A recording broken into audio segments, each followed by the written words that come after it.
Ano mang problema, may maaasahan ka na makakasama, malalapitan, di magsasawa na kayo'y tulungan. Mga kalingap, siya ang inyong kalingap na lagi na andyan. Jose Andrino, hey! Jose Andrino Vlog. Mga kalingap, mabuti niyong kaibigan na maaasahan nyo anong man ang problema. Pagtulong sa mga nangangailangan ay tititigil sa kanyang kabutihan. Siya ang kalingap nyo, makakasama nyo, tutulong hanggat makakaya para sa inyo. Sa kanyang mga video, maraming mga taong natutulungan at buhay ay nababago. Mga kalingap, lagi lang kayong nandyan, laging nakasuporta kay Jose Andrino Vlog. Mabuti sa kapwa, mga kapuspalad, kahit anong unos, di kayo iiwan. Ano man ang problemang dumaan, laging merong Jose Andrino Vlog. Mga kalingap na laging nandyan, sama-samang magtutulungan. Ano man problema, may maaasahan ka na makakasama, malalapitan, di magsasawa na kayo'y tulungan. Mga kalingap, siya ang inyong kalingap na laging na andyan. Jose Andrino, hey! Jose Andrino Vlog.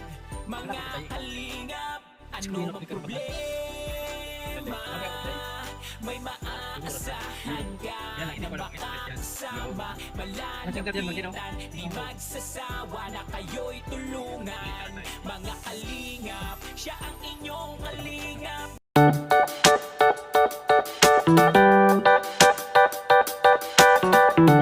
Mga kalingap, mga kapatid, andito tayo sa bahay ni dating Vice Mayor dito sa San Lorenzo, Ruiz.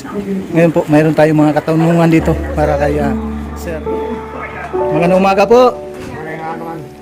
Kayo pala yung yung dating Vice Mayor dito?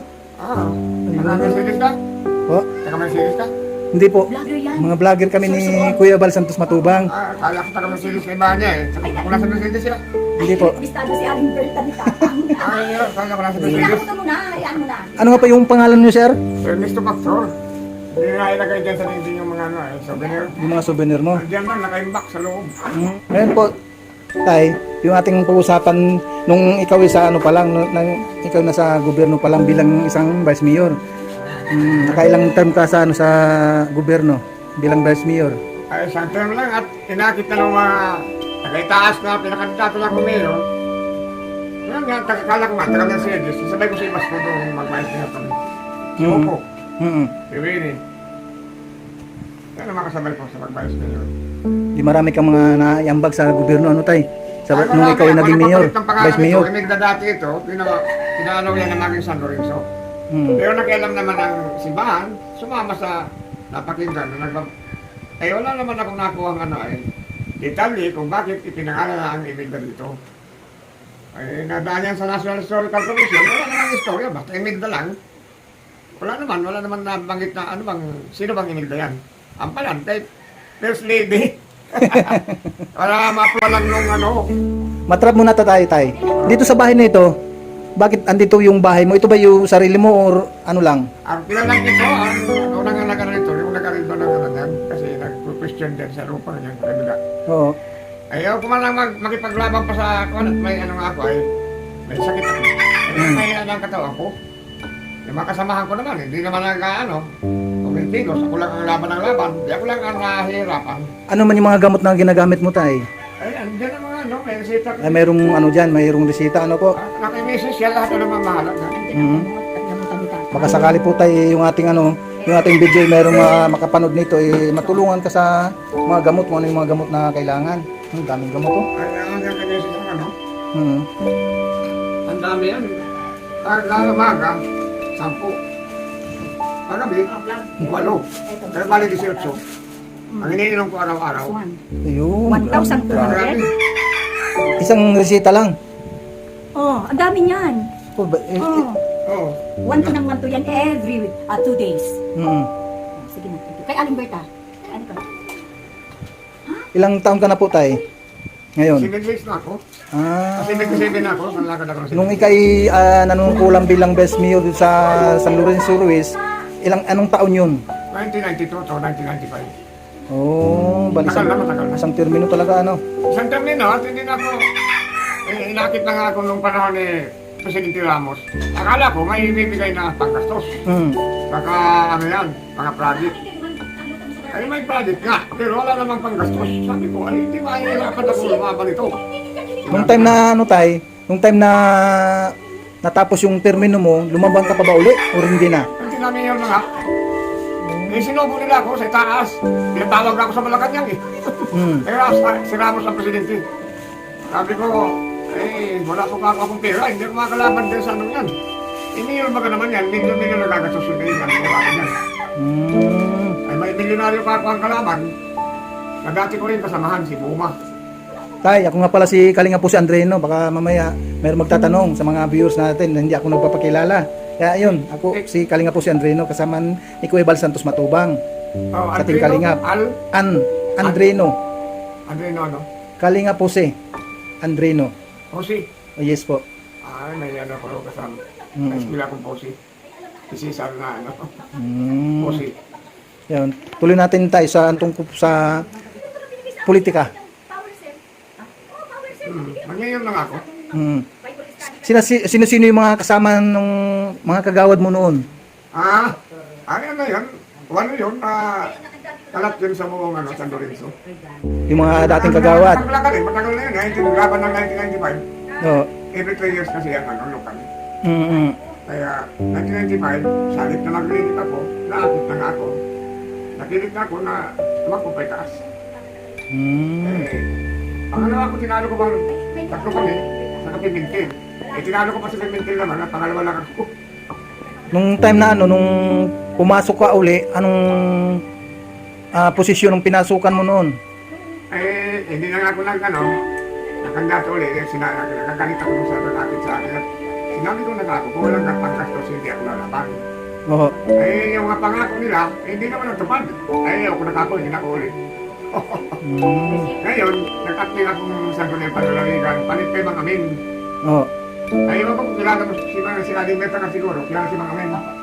Yun ang pinalitan ko. Kasi nabalda yun si Mang Amin, Opo.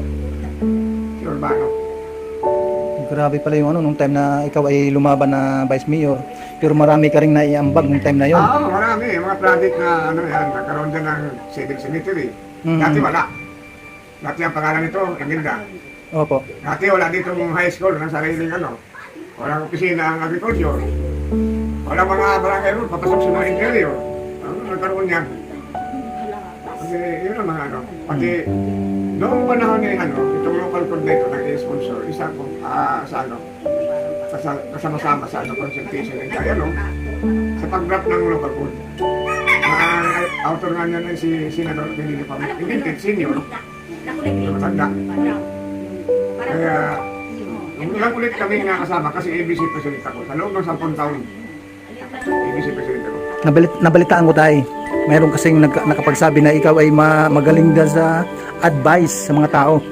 Sa mga tao ngayon, ng mga politiko, ano ay advice mo sa kanila ngayon na kasalukuyan? Karamihan doon magaling lang mag-ako. Hindi naman natutupad. Saka merong madadaya talaga. Na-observan ko, dito lang sa amin. Mm. Na-observan ko, wala ka ako, mahirap pa kasi ito. Sa kanya lang ako mamumuno.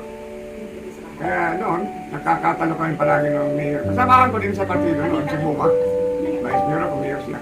Sino po? Si Joey Buma. Naging bukal Ay, din. Joey Buma. Oo, naging bukal din yun. Mm. Kandidatong vice governor, nagtalo siya.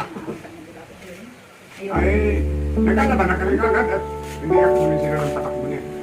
Oo. Pero talaga hindi niya ako napipilit nung mga gusto niya mangyari. Pag maaga na pumalik, hindi ako nakumporme. Kaya palagi kami magkalaban. Mm. Hindi ako nakumporme. Ito nga. Na ito. Isasama noon sa CNW dito, water system dito. Sabi ko, mayroon naman tayong pondo. Bakit hindi natin gamitin yan? Kung natin ang tubig at mahalaga yan. Ay gusto naman ni Mayor, isama sa CNWD. Huwag naman kasi ang income niya, hindi doon papasok sa CNWD, sabit na sa munisipyo yun. Ay, hindi talaga ako pumirma. Namangyal na yung mga kasama kong kagawad. Ako hindi. Nung time na yun tay, nung ikaw ay nanungkulan pa bilang isang vice mayor, ano ang mga naitulong mo sa iyong barangay dito sa San Lorenzo Ruiz? Magandang tanong. Oo. Ay, Sige. kasama na nga din ng ano. Mga project-project na. Yung mga nagawa mo. Ano nagawa mo? Ang interior na kalsada, papasok sa loob. Opo. Yan ang palagi inasama ko sa budget. Kagaya sa mga kagaya nito, yung barangay ay yung papasok na ito. Mayroon ka bang napagawa ng mga Ay, oo. tinatawag na ano? Yan ang kalsada kasi kuhan ako sa provincial noon. Opo. Vice President ako sa provincial. Mhm. Sa EDC. Sa barangay. EDC President ako 10 taon. Mhm. Ngayon, hindi naman ako naging provincial. Hanggang na ako vice. Pero lumalabas na ako pa rin ang ano. Kasi ako ang nila, representante palagi sa mga konferensya. Opo. Kaya kung pansubo nila, ay meron din akong ano, lampasan ng basod sa San Lorenzo. May kasada dyan. Ang dahil, dito sa looban, Opo. kasi interior ang Rivera, may interior din kami dito malayo. Sabi ko, kailangan din magkaroon niya ng kalsada. Kawawa naman ng mga tao niya sa loob. Opo, opo. Nakikita ko nga eh. Inakad ko mo lang dahil hanggang dito sa amin. Yan ako Layo tumaan niyan, sa ha? Kumangmukan. Dali-diretso ngayon. Hanggang ngayon, pinagkikinabangan yung kalsada dyan. Ayun. Interior. Doon sa ano tay, sa may way ng papuntang Bibiraw, mayroon kasing ano diyan kalsada na medyo matino na. Ikaw ba nagpapagawa noon or sila na? Ay, inabutan ko yan. Inabutan ko na lang na ano, itong anak ko lang na, kasi hindi nalagyan kaagad ng pondo, pero nung pa yan, pinano. Nakalagay sa plano, matagal na. Ay, implemental nung ang anak ko na ang ano, ang EBC President dito. Opo. Successor ko naman ang anak ko. Kasi simple, dali ako dyan. Tinuruan ko kung paano mananalo. Mananalo siya, kapitan dito, EBC sa San Luis. Kaya ako medyo galit-galit ako. Alak ka ako, anong pang mo yan? For performance ka ako. Hindi ako ano. Bakit nga pala tayo mga remembrance mo ng mga picture, bakit hindi mo dinisplay dito? Mayroon dyan, nakahayan din yan sa loob. Wala ka nga sabitan dito. Kasi arte na lang naman kami dito eh. Umuo pa lang pala dito. Ano tayo no? Arte lang kami. Yan po mga kalinga pa no na ito paano ina-interview natin si dating Vice Mayor ng San Lorenzo Ruiz, si Tatay Kaya din ano, na-almost ang pangalan niya tatay? Katutulong. Ernesto Pato. Ernesto Pactor. Ayan. At saka yung kanyang asawa na si Nana Emilda.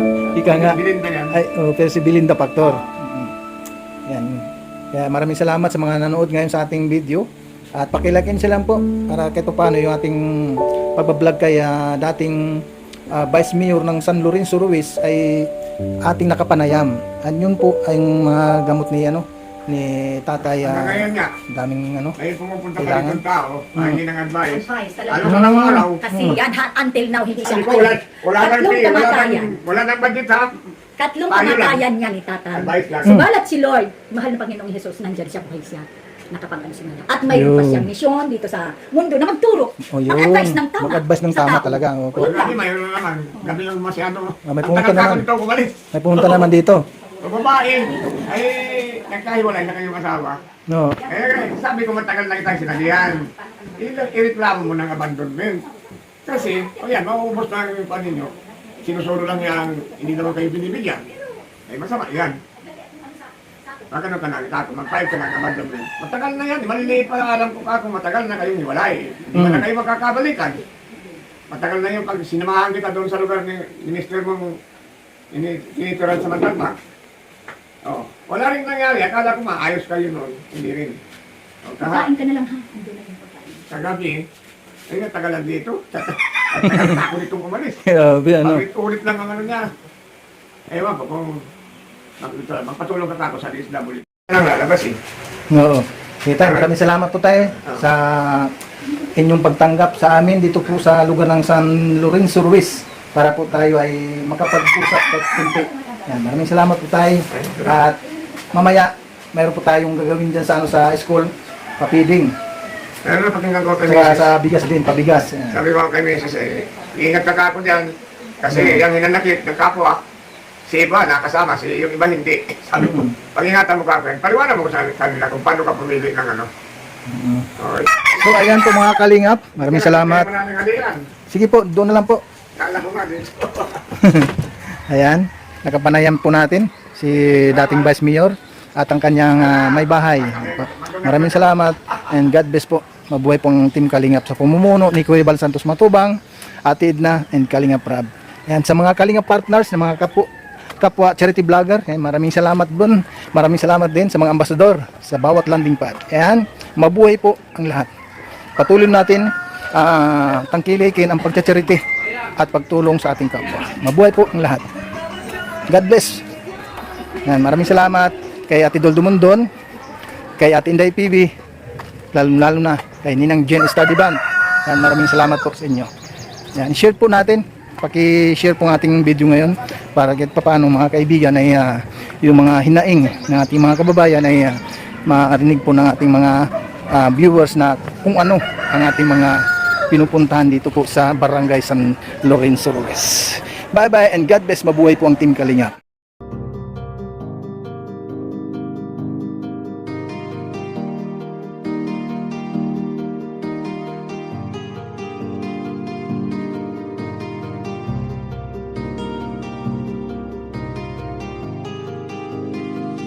Para sa inyo, lagi nandyan siya at mag-aabot ng pag-asa.